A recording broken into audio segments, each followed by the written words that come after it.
16-17 जनवरी को आधी रात अचानक से दो धमाके हुए। नींद से उठे लोगों ने एक मस्जिद के पास से धुआं उठते देखा। ये लोकेशन पाकिस्तान ईरान बॉर्डर से करीब 50 किलोमीटर दूर स्थित बलूचिस्तान के पंजगुर जिले की थी। सुबह हुई तो ये खबर पूरी दुनिया में छाई हुई थी। खबर ये कि ईरान ने पाकिस्तान पर सर्जिकल स्ट्राइक कर दिया है। ईरान की स्टेट मीडिया ने कहा कि ये हमला आतंकी संगठन जैश अल अदल के ठिकानों को नष्ट करने के लिए किया गया।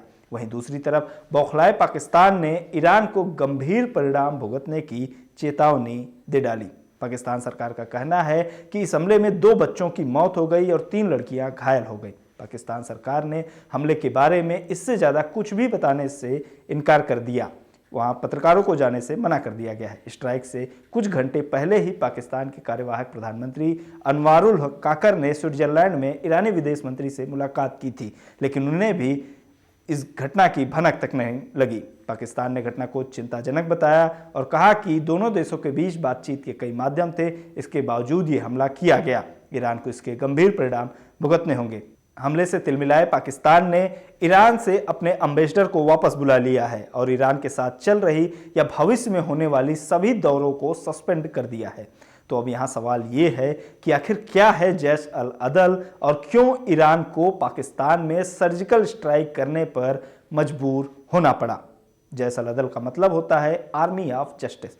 ये एक सुन्नी अलगाववादी संगठन है जो 2012 में जुंदल्लाह नाम के आतंकी संगठन से अलग होकर बना था। इस ग्रुप का बेस ईरान बॉर्डर से लगते पाकिस्तान के सिस्तान और बलूचिस्तान इलाके में है। ये सिस्तान बलूचिस्तान की आज़ादी की लड़ाई का दावा करता है।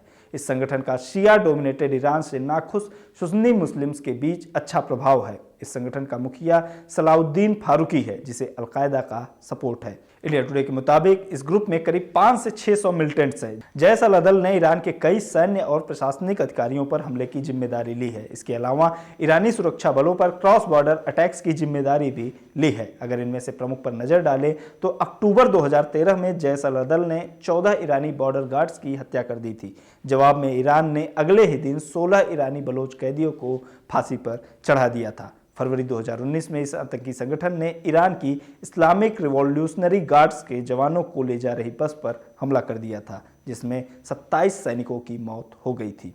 अक्टूबर 2019 में इस आतंकी संगठन ने 14 ईरानी सैनिकों को किडनैप कर लिया था। जनवरी 2020 में इस आतंकी संगठन ने ईरान की एक मिलिट्री बेस पर अटैक कर दिया था, जिसमें एक ईरानी सैनिक की मौत हो गई थी और कई घायल हो गए थे। फिलहाल पक्के तौर पर तो नहीं कहा जा सकता, लेकिन मीडिया में यही कयास लगाया जा रहा है कि ईरान ने ये एयर स्ट्राइक दिसंबर 2023 यानी पिछले महीने सिस्तान के एक पुलिस स्टेशन पर हुए आतंकी हमले के जवाब में किया है। इस आतंकी हमले में 11 ईरानी पुलिसकर्मी मारे गए थे। ये तो हो गई ईरान और पाकिस्तान की बात, लेकिन जैश अल अदल का एक कनेक्शन इंडिया से भी है।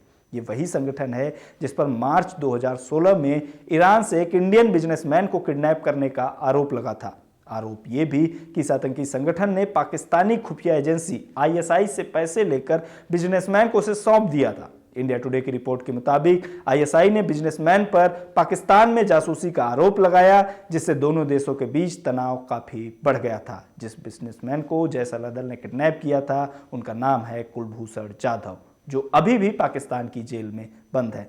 जैश अल अदल को ईरान, अमेरिका, जापान और न्यूजीलैंड ने आतंकी संगठन घोषित कर रखा है। ईरान पहले भी पाकिस्तान पर आतंकियों को पनाह और शह देने का आरोप लगाता रहा है, साथ ही क्रॉस बॉर्डर एक्शन की चेतावनी भी देता रहा है, लेकिन पाकिस्तान इन आरोपों को खारिज करता रहा है।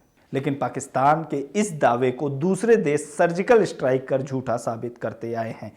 मई 2011 में अमेरिकन सील कमांडोज ने आधी रात को एबटाबाद में घुसकर सबसे मोस्ट वांटेड आतंकी ओसामा बिन लादेन को मार गिराया था और पाकिस्तान को इसकी भनक भी नहीं लगी थी। सितंबर 2016 में उड़ी में हुए आतंकी हमलों के जवाब में इंडियन आर्मी ने पीओके में घुसकर सर्जिकल स्ट्राइक की थी और आतंकी ठिकानों को तबाह कर दिया था। इसी तरह से फरवरी 2019 में पुलवामा हमले के जवाब में इंडियन एयरफोर्स ने पाकिस्तान के बालाकोट में सर्जिकल स्ट्राइक कर आतंकी ठिकानों को तबाह कर दिया था। अब ईरान ने भी पाकिस्तान की सीमा में स्थित आतंकी ठिकानों पर सर्जिकल स्ट्राइक किया है और पाकिस्तान की तिलमिलाहट फिर से सामने आई है। इस वीडियो में इतना ही।